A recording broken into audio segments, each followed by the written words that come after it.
Well, here we are, together in the heart of winter. Here from different corners of the state, from different walks of life.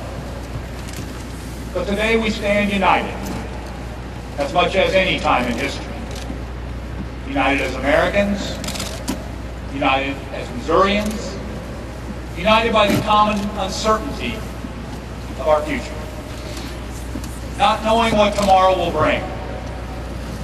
Worried that this economic downturn will mean that our children may not have every opportunity that we've had. The challenges we face are historic, but so are the opportunities. Ladies and gentlemen, today marks a new day for the state of Missouri.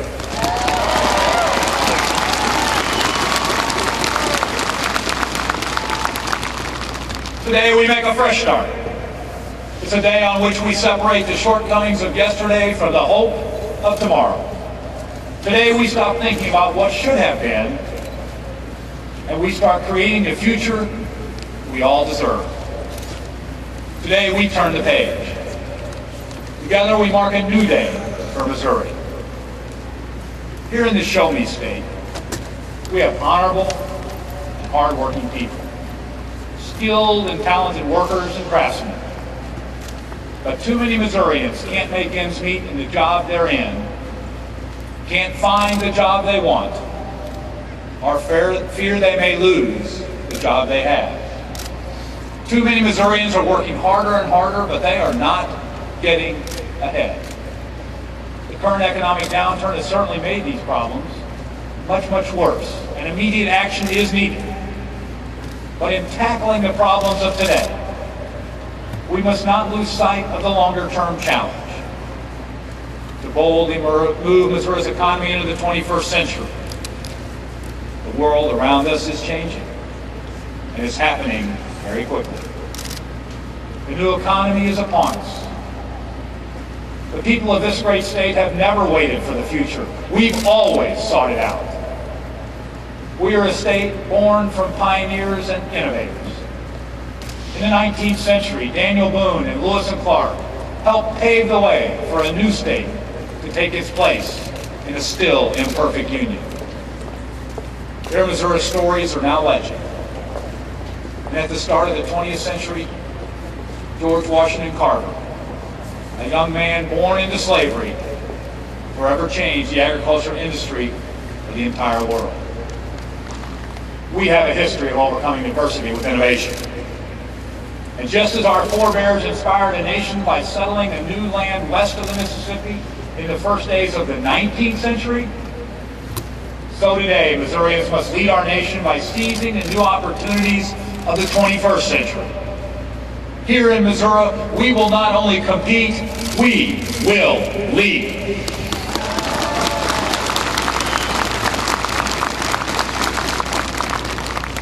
This new economy requires a new day for Missouri. We'll turn this economy around by making Missouri a magnet for next-generation jobs. We'll invest in new technology. We'll inspire cutting-edge innovation. And we'll embrace science, not fear it. And not only will we lead with our ideas, we'll also lead with our greatest asset, our people.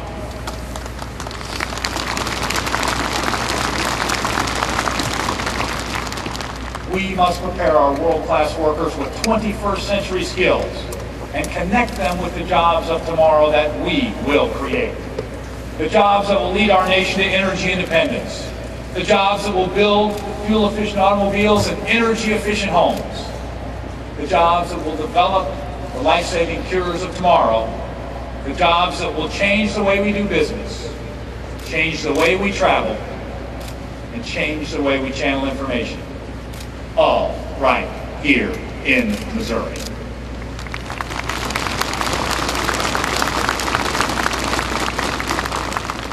To bring about a new day in Missouri, we'll need to implement new policies.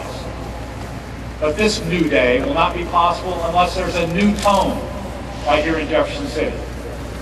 Because for too many years, politics and partisanship have stood in the way of progress. And the people of Missouri, they're tired of it. family in Hannibal that's struggling to pay for health care has no appetite for partisan bickering here in Jefferson City. The new father in Rolla who had his job outsourced doesn't care if an economic stimulus plan was written by a Democrat or a Republican.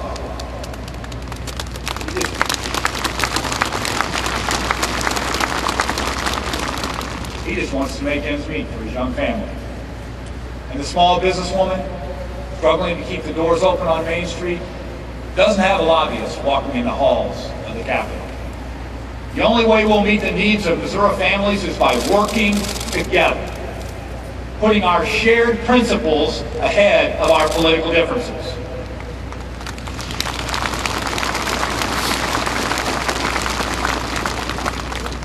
Now, new leadership in Jefferson City and Washington isn't enough. The answers to our problems won't all come from government. We need new leaders to step up in communities across our state. And I'm not just talking about elected officials. Tough times called for a renewed sense of purpose. A new day for public service and volunteerism. We need all Missourians to step up and do more to make our community stronger. We need more parents to get active in our local schools. We need role models to mentor our children and coach our youth sports teams. We must get involved in our places of worship. Get involved in our local civic groups. Volunteer our time at senior homes. Community service is not a chore or a burden. It's a responsibility and an honor. We will only turn this state around if we all do our part. I know a lot of folks around this state can use a fresh start, a new beginning. But I also know that the best days for our families in this great state of Missouri are yet to come. The next generation will be able to seize opportunities that we cannot even imagine today. We will protect our special way of life here in Missouri, while at the same time moving boldly to embrace the future. Together, we can see that future. Today is a new day for Missouri. It's a new day for every child in our state with big dreams. It's a new day for the small business owner who knows that with a little help, her hard work will pay off and brighter days are ahead. It's a new day for the family that recently sat around the kitchen table to decide if they should take out a second mortgage so that they can send their second child to college. And it's a new day for the men and women who work day in and day out to build the best products in America. The auto worker, the construction worker, the lab technician, and the engineer. As your governor, I will work every day to help make this brighter future a reality for all Missouri families. I am honored and humbled by the opportunity to lead our state during this critical time. As our family moves into the governor's mansion, we do so knowing that it's your house, not ours. And we hope you'll visit us often. And together, we will make a new day for Missouri. Thank you, and God bless.